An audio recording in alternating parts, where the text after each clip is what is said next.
네, 반갑습니다. 우리 이 시간 옆에 있는 온라인이군요. 그래도 하겠습니다. 네, 옆에 있는 우리 성도님들을 보고 누군가를 떠오르시고 같이 당신 하나님의 걸작품입니다라는 말씀과 크게 웃어주는 이런 멘트를 한번 같이 해볼까요?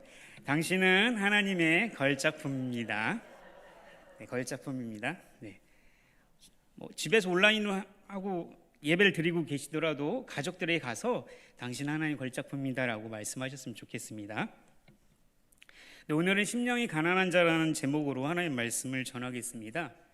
제가 들려주는 상황을 두 가지 정도를 상황을 들려드릴 텐데 여러분들께서 내가 직접 그런 상황이 있다라고 생각하시고 한번 잘 새겨 들어보시기 바랍니다. 월요일 아침이었습니다. 그날도 특별 새벽 기도회를 끝나고 이제 학교로 향하던 길이었죠. 기분이 너무 좋았어요. 뭔가 내가 하나님 앞에 1시간 이상 기도했었고 뭔가 오늘은 눈물도 좀 흘리고 말씀의 은혜도 받고 너무 좋았어요. 그래서 이제 전철을 타고 이제 학교로 제가 저의 상황이랑 있다면 합신으로 향하는 길이었죠. 또 마치 전철역에 들어가자마자 전철이 바로 내 앞에 딱 왔어요. 야, 이거 하나님이 오늘 나와 진짜 함께 하시는구나 하고 딱 전철문이 딱 열리고 기쁨으로 들어가는 순간 그 안이 꽉 차 있었습니다. 그 순간 머릿속에 이 모든 은혜들이 하나하나씩 기억이 희미해져 가면서 화가 조금씩 나기 시작하죠. 그런데 그래도 나는 오늘 은혜 받았으니까 그래도 나는 성경책 읽어야지. 한 손에 아이패드를 들고 말씀 쭉 읽어가는데 그날따라 유독 사람이 너무 많았어요.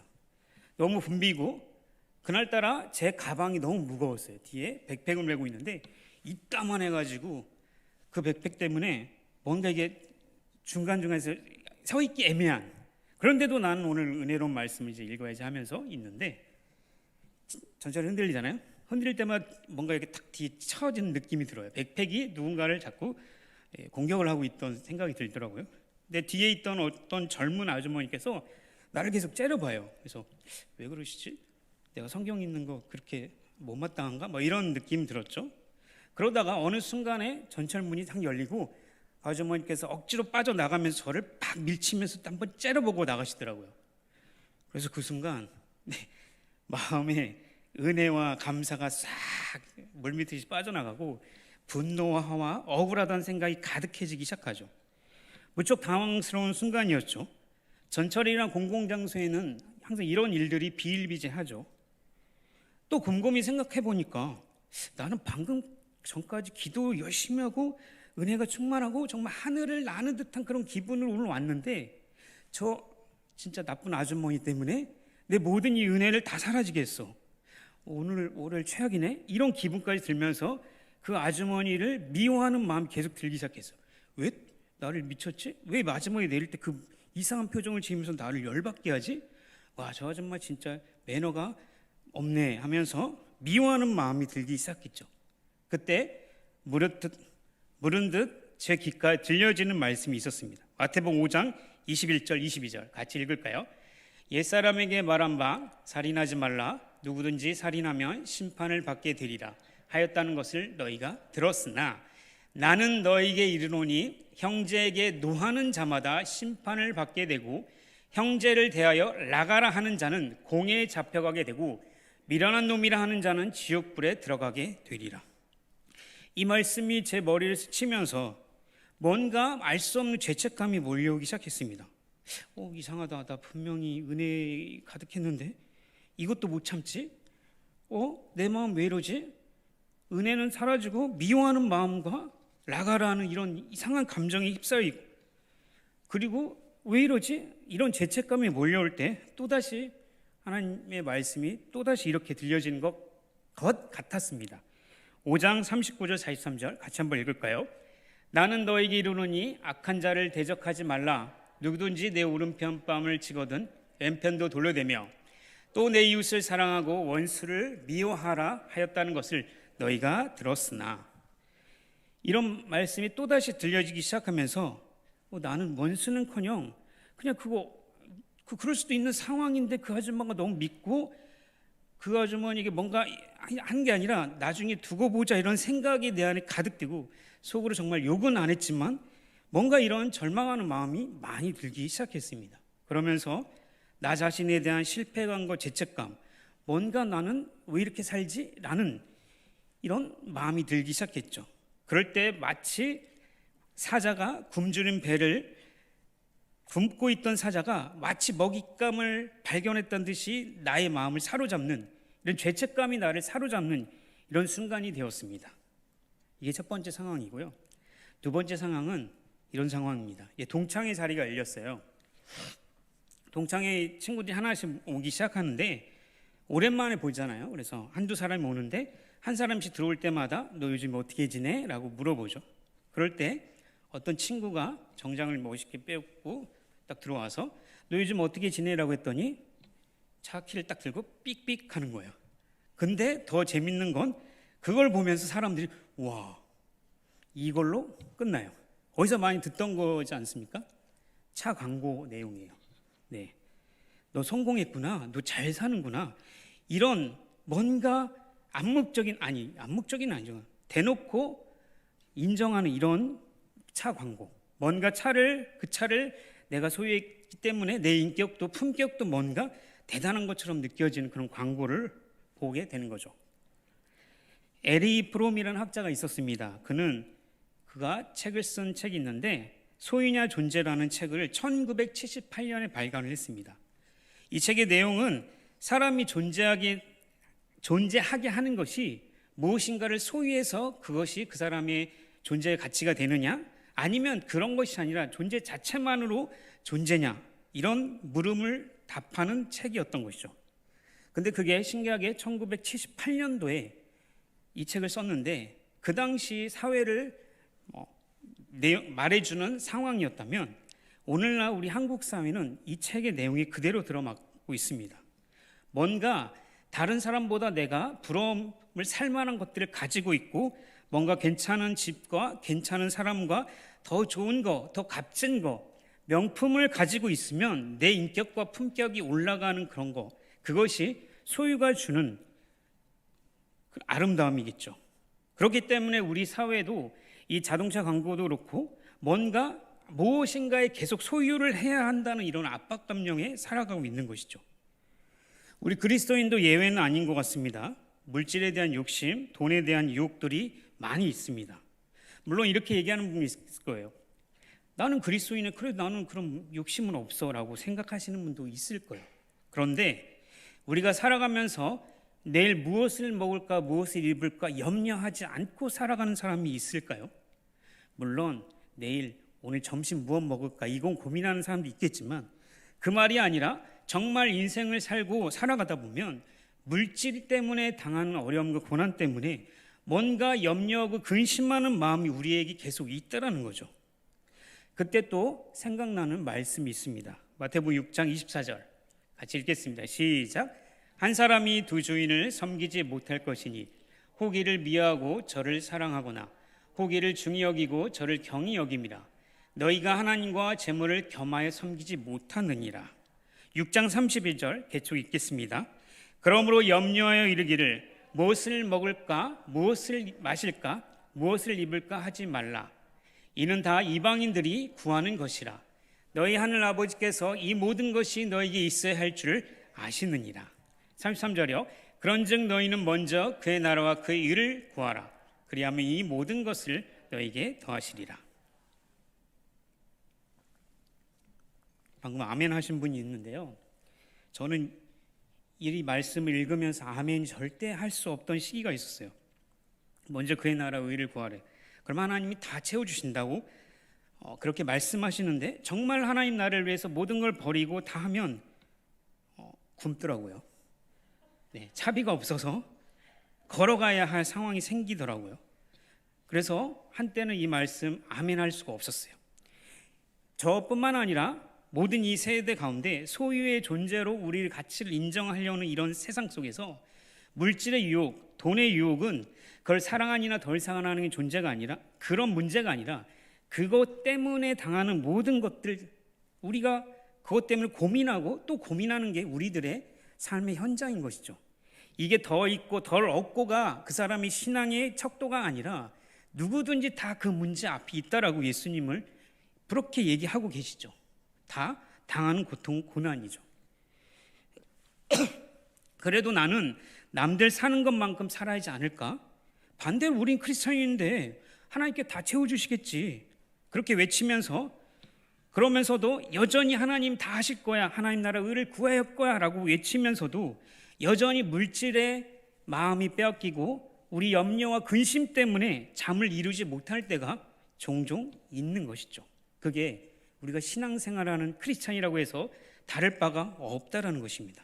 우린 여전히 돈에 대한 이런 마음들, 그것 때문에 하나님 앞에서 이 말씀을 읽을 때마다 정말 눈물을 흘리며 주님이라고 할 수밖에 없는 것이죠. 왜 이런 두 가지 상황을 얘기하면서 우리에게 이렇게 말씀을 하느냐? 예수님께서 강조하시는 기준들은 사실 현실적으로는 불가능하다는 것을 말해주고 있는 거예요. 5장 17절 한번 읽어볼까요? 읽겠습니다. 시작. 내가 율법이나 선지자를 폐하러 온 줄 생각하지 말라. 폐하러 온 것이 아니요 완전하게 하려 함이라. 5장 20절이요. 계속 읽겠습니다. 내가 너에게 이르노니 너희 의가 서기관과 바리새인보다 더 낫지 못하면 결코 천국에 들어가지 못하리라. 무엇이라고 말씀하십니까?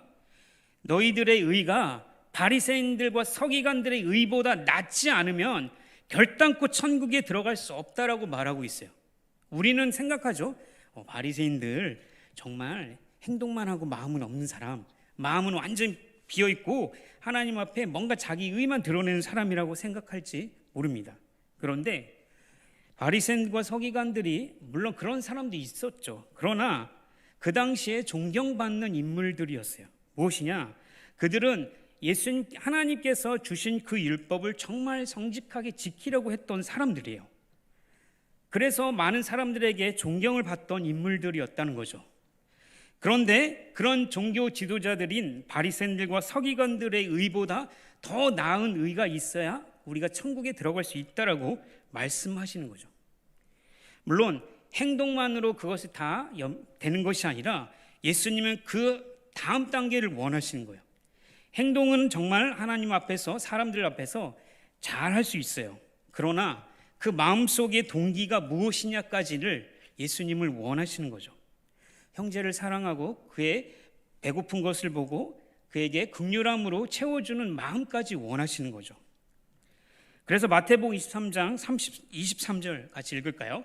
화 있을진저 외식하는 서기관들과 바리새인들이여, 너희가 박하와 회향과 근처의 11조는 들이되 율법에 더 중한 바 정의와 긍휼과 믿음은 버렸도다. 그러나 이것도 행하고 저것도 버리지 말아야 할지니라. 무엇을 얘기합니까? 우리에게 바른 행동, 그런 것들도 분명히 중요하고 그것도 해야 돼요. 그리고 마음으로부터 우러나오는 정말 하나님을 사랑하는 마음, 그리고 이웃을 향한 긍휼한 그 마음까지도 그 두 가지를 다 하라고 말씀하시는 거죠. 우리는 이렇게 얘기할 수 있어요. 바리새인들은 행동뿐이니까 나는 마음이면 됐지. 하나님 내 마음 아신대, 중심을 살피신대, 난 내가 이래도 돼 라고 얘기하실 수 있지만 예수님은 그 둘 다 지키라고 말씀하시는 거죠. 이것이 쉬운 일인가요? 결론을 말하자면 우리는 절대로 할 수 없는 일입니다. 우리는 원래 이렇게 살 수 없는 사람들이죠. 우리는 우리 생각을 제어할 수 있을까요? 아까 상황 1번처럼 그 아주머니 입장에서 생각해 보면 물론 억울하겠죠. 근데 제 입장에 봤을 땐 어쩔 수 없는 상황이잖아요. 그런 상황에 처해졌을 때 뭔가 억울하고 답답한 마음이 밀려올 때 이런 생각과 마음을 우리가 제어할 수 있을까요? 미워하는 마음은 누가 가르쳐 주지 않아도 자연스럽게 생겨나는 것이에요. 그러니까 우리는 이런 것들에 대해서 이 생각조차도 마음조차도 우리의 스스로 힘과 노력으로 지켜낼 수가 없는 게 우리가 처해진 상황이에요. 아까 상황 두 번째처럼 소유욕이나 탐심이나 이런 것들을 억제할 수 있을까요? 우리 자체가? 아니죠. 식욕을 억제할 수 있습니까? 절대로 물론 하시는 분도 있지만 그런 것들을 우리 자체가 제어할 수 없고 불가능한 일이죠. 이런 것들을 예수님께서 다 요구하고 계시는 거예요. 예수님 말씀 앞에서 우리가 어떤 반응을 보여야 될까요? 하나님, 나 할 수 있잖아요. 맞죠? 나 이렇게 했잖아요가 아니라 한숨을 쉬고 돌아가는 방법밖에 없는 것이죠. 대체 왜 예수님은 인간에게 도저히 지킬 수 없는 이 율법의 완전함까지 요구하신 것일까요? 행동도 하기도 어려운데 거기까지 마음까지도 하나님께 온전해야 된다라고 가르치고 있는 거죠. 불신자일 때는요, 예수님을 믿기 전에는 그냥 아무렇게 사니까 이런 마음이 전혀 없죠. 살아가면서 죄를 짓는 죄책감도 없어요. 그리고 그런데 예수님을 믿고 나니까 성경 말씀을 읽으니까, 다른 말로 하나님의 정말 율법을 배우고 나오니까 하나님이 원하시는 삶이 이런 거라는 걸 가르치고 그 말씀을 배우니까 뭔가 내 안에 뭔가 이상한 것들이 자꾸 생겨나기 시작하는 거죠. 하나님의 말씀을 계속 배우니까 죄를 깨닫게 돼요. 그러다 보니까 내 마음 안에 답답함이 생겨나고 뭔가 꺼림칙한 것이 계속 생각이 나고, 옛날에는 전혀 그렇게 생각하지 않았는데 왜 자꾸 마음이 뭔가에 의해서 계속 아파해 가는 순간들이 계속 일어나고 있는 거죠. 어느 때는 그런 마음이 너무나 커서 견딜 수 없을 때가 있습니다. 분명히 나는 하나님을 믿고 예수님을 믿어서 구원을 받았고 하나님을 사랑하고 싶은 마음이 우리 안에 가득한, 내 안에 가득한데 어쩔 때는 하나님이 싫어하시는 죄를 더 좋아할 때가 많아요. 그래서 그거를 기쁨으로 그 죄를 짓는 때가 너무나 있다는 거죠. 그런 것들이 우리 죄를, 예전에는 그 죄, 작은 죄를 지었을 때 아무렇지도 않았어요. 그런데 내가 진짜 예수님을 믿고 나니까 그 일들을 자꾸 벌어지면 내 생각과 마음이, 아까 말씀이 자꾸 나를 치듯이 내 마음 안에서 뭔가가 불편하기 시작하게 되는 거죠. 우리는 매일매일 우리 이런 상황 속에 있을 수밖에 없습니다. 세상은 악한 세상이죠. 그 악한 세상에 살아가는 것 자체가 우리 마음을 괴롭게 합니다. 그리고 우리가 하나님을 사랑하려고 하는 마음이 분명히 있음에도 죄를 사랑하고자 하는 마음이 동시에 존재하기 때문에 우리는 늘 마음이 아프고 상하고 답답하게 되어지는 것이죠. 그러한 상태가 마태복음 5장 3절, 심령이 가난한 상태인 것이죠. 심령이 가난한 자는 복이 있나니 천국이 그들의 것이미요. 심령이 가난한 자, 심령이라는 말은 다른 말로 마음이라고 할 수 있습니다. 이것은 다른 말로 우리 인간의 가장 근본적인 것을 가리킵니다. 단순히 우리가 말할 때 이거 내가 마음이 들어 안 들어, 그런 호불호를 말하는 감정적 선택 기능이 아니라, 마음은 인간의 모든 천인격, 지, 정의를 이끌어가는 가장 중요한 요소인 것이죠. 그래서 잠언 4장 23절에 이렇게 얘기합니다. 모든 지킬 만한 것 중에 더욱 내 마음을 지키라. 생명이 근원이 이에서 남이라. 그러니까 마음을 지켜야 하고, 이것이 정말 죄로 끌려가지 않고 하나님의 의의 법으로 끌려가게끔 이끌어가게끔 하는 것이 중요하다라고 말씀하는 거죠. 그런데 우리가 구원을 받고 난 후에도 이러한 삶이 힘들고 어렵다는 것이죠. 결국 인간은 구원을 받은 전에도 받은 후에도 여전히 우리 안에 존재하는 죄로 인하여 우리가 영향을 받을 수밖에 없다는 이런 슬픈 현실이 우리에게 기다리고 있는 것이죠. 구원받기 전에는 완전히 죄의 종로를 타던 사람이었어요. 이게 악한 건지도 몰라요. 그래서 죄를 따르는 삶이 당연한 거예요. 그런데 예수님 믿고 새로운 사람이 되니까 그 전에 지었던 죄들이 이제는 나한테 괴로움이 다가오게 되는 거죠. 마치 만류 인류의 법칙과 같아서 우리가 말씀과 기도와 정말 이런 예배와 교제의 삶이 소홀하기만 조금만 하더라도 우린 자연스럽게 죄의 영향의 습관으로 돌아가게 돼 있는 것이 우리의 모습입니다.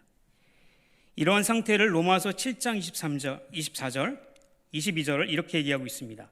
내 속사람으로 하나님 법을 즐거워하되 내 지체 속에서는 한 다른 법이 내 마음의 법과 싸워 내 지체 속에 있는 죄의 법으로 나를 사로잡는 것을 보는도다. 24절, 오라 나는 곤고한 사람이다. 이 사망의 몸에서 누가 나를 건져내라. 즉 나는 비참한 사람이라고 고백한 것이 우리들의 신앙인 것이죠. 그래서 우리가 죄 앞에서 여전히 무너질 수밖에 없는 거, 그게 우리의 상황이고 우리의 존재라고 이야기하는 거죠. 예수님을 믿어도 계속해서 죄를 짓는 사람들의 모습인 것이죠. 시편 51편 17절 같이 읽겠습니다. 시편 51편 17절 읽겠습니다. 시작. 하나님께서 구하시는 제사는 상한 심령이라. 하나님이여 상하고 통회하는 마음을 주께서 멸시하지 아니하시리다. 시편 34편 18절 읽겠습니다. 여호와는 마음이 상한 자를 가까이 하시고 충심으로 통회하는 자를 구원하시는도다.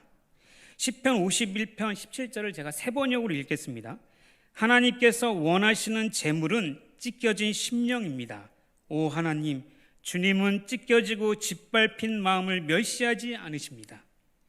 상한 심령이란 말은 깨어진 마음, 박살난 마음, 찢겨진 마음, 부서진 심령이라는 뜻으로 해석될 수 있는 것이죠. 통회하고 상한 마음이란 또 박살난 마음, 으깨진 마음, 회개할 수밖에 없는 그런 마음, 마음이 상하고 충심으로 통회하는 것, 그것이 다 똑같은 말인 것이죠. 통회라는 말은 가루가 되다라는 뜻이에요. 그래서 먼지가 된다, 티끌같이 된다라고 얘기하는 거죠. 사람의 마음이 티끌같이 된대요. 이런 상황이 어떤 상황인지를 예감하시겠죠. 특별히 시편 51편은 다윗이 밧세바를 범하고 아주 큰 범죄를 저지르고 나서 하나님께 회개할 때 지은 시입니다. 자신이 죄로 인하여 아파하여 마음이 통해서 무너져서 정말 마음이 가난해서 마음이 가루가 돼서 하나님께 구하는 기도가 시편 51편의 시인 것이죠. 그 경건했던 다윗 왕이 예수님께서 말씀하시는 심령이 가난한 자의 모습을 보여주고 있는 것입니다. 모든 성도라면 이런 아픔과 심령이 가난한 마음의 상태가 반드시 있어야 하는 것입니다. 죄는 안 짓고 싶은데 자꾸만 짓게 돼. 그런 나의 자신을 볼 때마다 절망하죠. 마음이 상하고 아프고 또 찢겨지고 내 자신이 마치 벌레보다 더 못한 것처럼 느껴지는 그런 상태, 그것이 심령이 가난한 상태인 것이죠. 그러나 하나님께서는 우리의 연약함을 잘 아십니다. 죄에 대해서 쓰러질 수밖에 없는 게 우리의 존재라는 것도 너무나 잘 아시죠. 그래서 우리는 이제 이러한 결론에 이릅니다. 아파하는 마음을 가지고 있어. 그런데 로마서 5장 20절처럼 그러나 죄가 더한 곳에 은혜가 더욱 넘쳤나니 라는 말씀으로 귀결이 되는 것이죠. 그렇습니다. 우리는 하나님 앞에 거듭났습니다. 하나님 앞에 거룩하게 살고 싶어 하죠. 그런 마음이 없다면 그것은 구원을 받은 게 아니에요. 여전히 죄 짓는 게 기쁘고 그것에 대한 죄책감이 하나도 없다. 그건 구원을 받은 게 아닙니다. 우리가 구원을 받으면 거룩하게 살고 싶어요. 하나님 말씀대로 살고 싶어요. 하나님이 명령하신 대로 살고 하나님 한 분만으로 만족하고 싶어하는 마음이 가득한데, 근데 어느 순간 내 자신을 보니까 죄가 있는 것을 보는 거죠. 자꾸 그것 때문에 마음이 아파요. 그것 때문에 너무나 슬퍼요. 그래서 눈물을 흘리고 하나님 앞에 기도할 때마다 고통스럽고 하나님 왜 이러해야 됩니까? 라고 자꾸 질문만 하게 되는 그런 신앙의 상태를 보게 되는 거죠. 사람들은 이것을 보면서 너는 왜 그렇게 믿음이 없냐? 왜 그렇게 믿지 못하냐고 우리에게 손가락질을 할 수 있지만, 사실은 그런 마음의 심령의 가난한 상태가 예수님이 말씀하신 것처럼 그런 사람들이 천국을 사람들이다라고 말씀하고 있는 것이죠. 그러니까 그런 가난한 마음이 생기면 당연히 무엇을 갈망하게 됩니까? 예수 그리스도의 은혜만을 간절히 바라게 되는 거예요.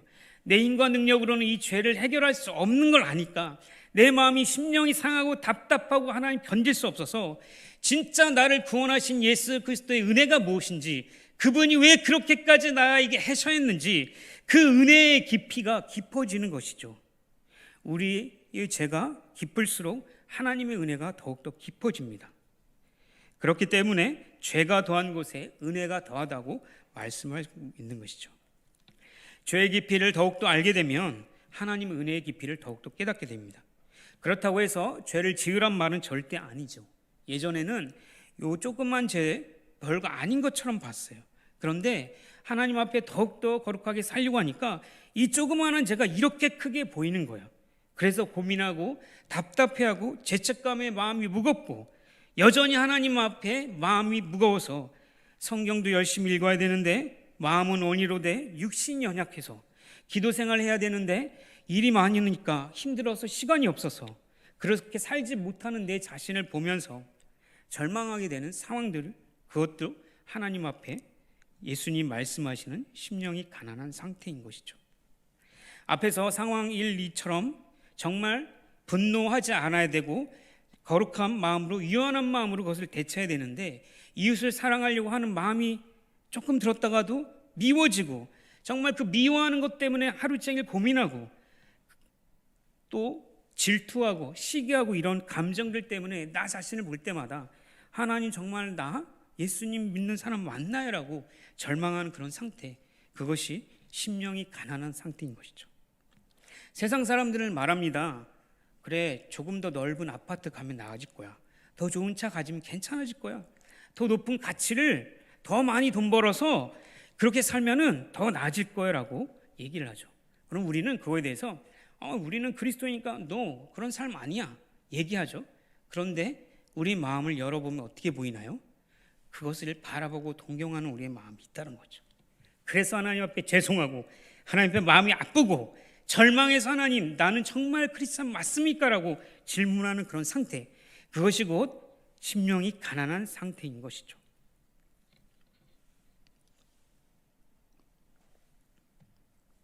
제가 예전에 고시식당에서 일을 할 때의 일입니다.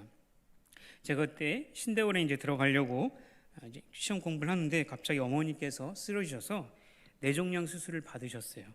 또 정말 건강하셔서 일밖에 모르셨던 분이었는데 뇌종양 수술을 받게 되니까 모든 가족들이 다 긴장하게 됐어요.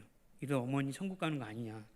그래서 그때 저를 바라보던 형이 너 다시 한번 신대원 간다 하면은 내가 널 죽이겠다라고 하시더라고요.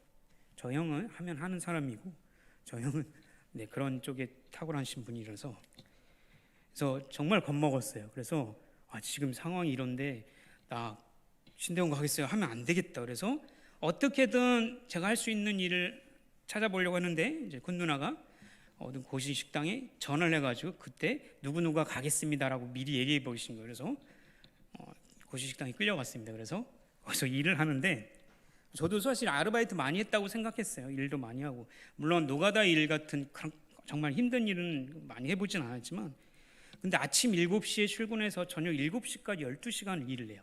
세 타임에 아침, 점심, 저녁을 준비하는데 요리하는 거 재밌더라고요. 재료 손질하고. 근데 식자재를 나르는 것부터 시작해서 서서 계속 서빙을 해야 돼요. 근데 제가 어렸을 때 다리가 많이 좋지 않아서 힘든데 서 있는 게 많이 불편해요. 그래서 제가 이렇게 기대고 있는 거 좀 양해해 주세요. 그래서 서 있는 게 너무 힘들어요. 그래서 서빙을 계속하고 7시가 딱 되고 퇴근을 딱 하면 집에를 가야 되는데 허리가 끊어진다는 게 이런 거구나. 이게 안 되는 거예요. 그래서 걷기가 힘들어서 가다가 정말 그 보도블록에 앉아가지고 한숨 푹 쉬고, 그리고 또 일어나가지고 또 가면 또 안 되겠는 거라고 앉아서 이러다 나 진짜 죽는 거 아닌가라는 생각까지 들더라고요. 그러다가 집에 가면 정신없이 그냥 자요. 그럼 다음날 하나님의 은혜로 말끔해져요. 정말 그때부터 불면증이 많이 사라졌는데, 그리고 나서 또 7시에 가서 또 그 사람들과 전쟁을 막 치르고 또 저녁에 가면 또 허리가 끊어지지 아파서 또 그렇게 가요. 그런데 그 모퉁이 돌에 앉아가지고 저의 삶을 돌아보는데, 하나님 이 정말 맞아요? 이 길 가는 거 맞아요? 나 지금 나이 좀 늦었잖아요. 지금이라도 빨리 신대원 가서 뭐 결혼도 하고 저것도 하고 공부도 하고 해서 목사 돼서 교회도 개척하고 하면 나이가 지금 몇 갠데 이런 데서 왜 이렇게 나를 이렇게 하시나요? 라는 원망의 소리가 나오더라고요. 그래서 그러면서 그거는 그래, 나는 그래도 이제 전도사니까 이런 원망은 하지 말아야지 하는데, 다른 원망의 소리가 들리냐면 말씀 읽고 싶은데 기도하고 싶은데 이걸 못하니까 미치겠는 거예요. 그래서 그러면서 또 집에 가서 누우면 말씀 좀 읽어야지면 절대 못 읽어요. 눈이 그냥 감겨 그대로 자요. 그렇게 식당에서 일을 하는데 어느 날 시간을 내서 금요 기도회를 갔어요. 근데 거기 있는 사람들을 주위를 둘러보니까 다 은혜로운 표정만 짓고 있어요. 나만 혼자 힘든 것 같고 내 인생만 뭔가 이상한 것 같고. 근데 그 목사님께서 사랑하는 성도 여러분 하면서 서로 사랑하십시오 라고 하는데, 그 사랑의 말이 어떻게 들리냐면 솔직한 마음으로 사랑의 마음이 아니고 너 고생하는 거 당연한 거야. 그렇게 고생해라. 이렇게 들리는 거예요. 이제 정말 그때는 속마음도 비비 꼬일 대로 꼬인 거죠. 물론 그 목사님이 그런 분 아니에요. 그래서 기도를 하려고 하는데 기도가 안 돼요. 야, 나도 솔직히 말해서 너처럼 하면 안 되죠. 목사님처럼 그런 상황이고 좋은 부목사 저희 교회 좋거든요. 저 모교회 그런 부목사 그리고 사모님도 아이들도 다 그냥 그런 상황 속에서 하면은 나도 자, 여러분 사랑하세요라고 할 수 있겠. 근데 그게 정말 맞냐고요. 사랑하면 사는데 인생이 왜 이러냐고요. 하나님 앞에 그렇게 질문을 하기 시작하는 거죠. 그럼 사실 이런 경험들은 한두 번은 아니에요. 그런데 인생이 살아가면 신앙이 깊어지면서 똑같은 이유와 고민으로 똑같이 하나님께 질문하는데 그 깊이가 달라지는 거. 그래서 정말 그 저녁에는 기도가 안 돼서 하나님께 주여 하고 기도하자고 하는데 주여가 안 나오고 왜 이렇게 계속 막 하나님께 부르짖는데 근데 그때 그래도 기도해야지 하면서 아버지 한마디 하는데 그냥 거기서 그냥 넉다운이 돼서 팡팡 울다가 왔던 기억이 있었습니다. 그때의 기억을 생생하게 일기장에 써놨어요. 근데 지나고 나니까 심령이 가난한 자는 복이 있나니 그게 너야. 너의 지금 마음의 그 상태야. 그게 천국 백성의 삶이야 라고 가르쳐 주시더라고요. 내 마음속에 그때 정말 통해하는 기도가 이런 거구나. 하나님께 부르짖는 기도가 이런 것이구나. 그냥 단순히 죄를 짓고 안 짓고 문제가 아니라 내가 잘 사네 못 사네 문제가 아니라 주님 외에는 아무것도 없구나라는 진실한 고백이 그때 이루어지는 것을 볼 수 있었습니다. 그런 상황 속에서 통회하는 기도가 나오고 그 다음에 나오죠. 애통하는 자는 복이 있나니 애통, 슬피 우는 거예요. 울 수밖에 없는 나의 상황과 이 부서진 마음, 으깨진 마음, 박살나고 정말 깨어진 이 마음, 이 먼지같이 돼버린 내 마음, 그런 상태가 심령이 가난한 사람들의 특징인 것이죠. 일주일 동안 삶의 터전에서 일을 하다 보면 자연스럽게 기도할 시간이 없어요. 물론 제가 전도사기 때문에 자연스럽다는 말은 빼야 되겠죠. 기도할 시간이 많이 없을 거예요. 그런 일주일 동안 정말 삶의 터전에서 정말 우리 자식 새끼들 먹여 살리려고 나가서 그 미운 그 상사 밑에서 버티는 것도 힘든데 일주일부터 토요일까지 그럼 주일날 좀 쉬고 싶은데 그때 나와서 또 헌신 안 하냐 뭐 안 하냐 말씀 안 읽냐 새벽기도 왜 안 나오냐 그러면 아무리 얘기를 해도 너는 믿음이 그거밖에 안 되지라고 하면 아무런 할 말이 없어요. 그러면 하나님 앞에 나가 무슨 말을 할 수 있을까요? 주여 이 한마디밖에 못하는 거죠. 삶의 터전에서 열심히 일하면요 정말 1시간 기도하고 1시간 말씀 보는 거 힘들어요. 일에 정신적으로 육체적으로 요즘엔 정서적으로 많이 빼앗기면 정말 큐티책은 하얀 책으로 성경책은 먼지 툭 털고 갖고 오는 수준밖에 못하는 거죠. 그런데도 주일날 되면 그래도 예배 드리겠다고 이곳에 앉아 있으면 뭔가 모르게 밀려오는 그 죄책감, 부담감 이렇게 살아야 되는데 목사님 설교 들으면 이렇게 사는 게 맞는 건데 내 인생이 이렇지 못하는 것에서 밀려오는 그 죄책감과 아픔 깨어진 마음 그것이 심령이 가난한 사람들의 특징인 것이죠.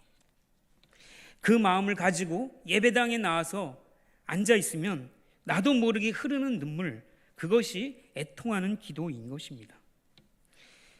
아버지라는 한 단어를 외쳐도 정말 터질 듯한 하나님의 그 채우심을 경험하는 것 그것이 심령이 가난한 자들의 감정인 것이죠. 하루에 1시간씩 꼭 기도해야 그것이 진실한 기도가 아닙니다. 말씀과 큐티 정말 중요하고 해야 되지만 1시간 이상씩 꼬박꼬박 해야지만 그것이 우리를 거룩해지는 것은 절대 아닙니다. 일주일 내내 아무것도 못했어요. 그리고 정말 하나님께 드릴 게 아무것도 없는데 그래도 주일 예배 앉아 있을 때 하나님께 주시는 그 놀라운 은혜 그것이 바로 하나님께서 부어주시는 하나님의 은혜인 것이죠. 그러니까 이 은혜 때문에 심령이 가난해지면 가난해질수록 더 이 은혜를 갈망하게 되고 하나님을 더욱더 애틋하게 바라보게 될 수밖에 없는 것이죠. 말씀을 맺겠습니다. 심령이 가난함은 죄사함과 회심의 필수적인 마음의 상태입니다. 단순히 내가 예수님 믿겠습니다, 오늘부터 예수님 믿겠습니다, 그래서 예수님 내 마음에 초청하겠습니다 해서 생기는 게 아니라 성령님이 내 안에 들어오시면 지금부터 이때까지 지내왔던 내 죄된 생활의 습관들이 하나씩 걸리기 시작하는 거예요. 브레이크가 걸리죠.